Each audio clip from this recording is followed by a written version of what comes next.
Deyək Allah cəmi dünyasındakilərin hamısına rəhmət eləsin. Allah rəhmət eləsin. Çünki sənin evlatların, Ramil'dir, Bu gün qardaşın, biz bir yerdəyik. Hamımız üçün buradadır. dost haqqında dedim. O dost sözü heciyə bölünmür. Dost sözünün hər bir hərfi bir mənadır. Bu tərəfə işte səsin də böyle tutuyor. Dost daş kimi möhkəm, ot kimi yanar, su kimi şəffaf, torpaq kimi hərəkətli olmalıdır. Sağ ol. Sağ ol Allah razı olsun. Deyir həqiqi dostların hər zəhmətini, Sağ ol qayrım. çəkərəm cahanda el əvəzində. Desələr tikan var dostun yolunda, Allaha tikərli tutarım dəstindən gül əvəzində. Dostun zəhməti dosta gül gərək olsun. Dəqiqi ayrılıq il gərək olsun. Aralıqda şirin dil gərək olsun.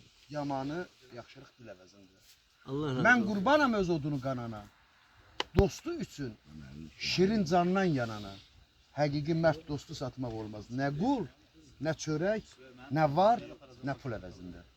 Əsl dostların sağlığı olsun. Sağ ol. Əsl Sağ ol, dostların sağ ol. qədrini bilənlərin sağlığı olsun. Sağ ol. Hər insan düz çörək kəsə bilər. Maskar selamlar burada. Ancaq mən onu bilirəm. Şuar yemiş. Sağ ol. Həqiqi düz çörəyin uğrunda kəsən insanlar. Allah razı olsun. Aynen. Sağ ol. Maskar selamlar burada. Arat Sağ xan, ol. razalacaq elə Burada hələ. yaşlı Deyirəm kardeşler. Ramin qardaş, Ramin bala daha doğrusu, qardaş yox.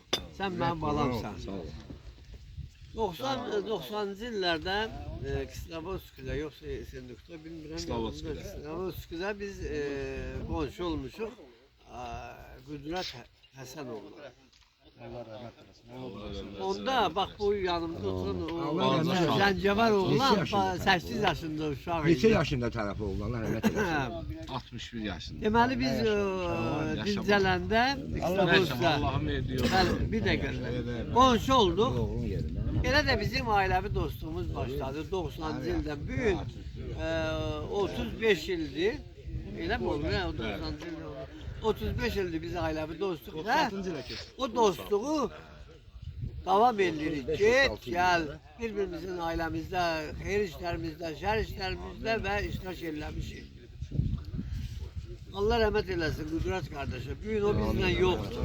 Hansı ki biz münasibəti onunla Allah rəhmət qurmuşduq. eləsin. O yoxdur amma onun oğlu bu gün o münasibəti davam edir. Allah canınıza sağ olasın. Gün o gün olsun. İsmət, mən də hələ sağam. Allah O ömür versin. dostluq qoy nəsildən nəslə getsin. Amin. Sağ ol. Allah razı olsun. Sənin dördülə burası gedirsən, salamat. Hə, sağ ol. Bizi yetim qoyma. Sağ ol. Allah razı olsun. Allah. Dostluğu bax belə işlətmək lazım. Sağ olun. Tanırsın.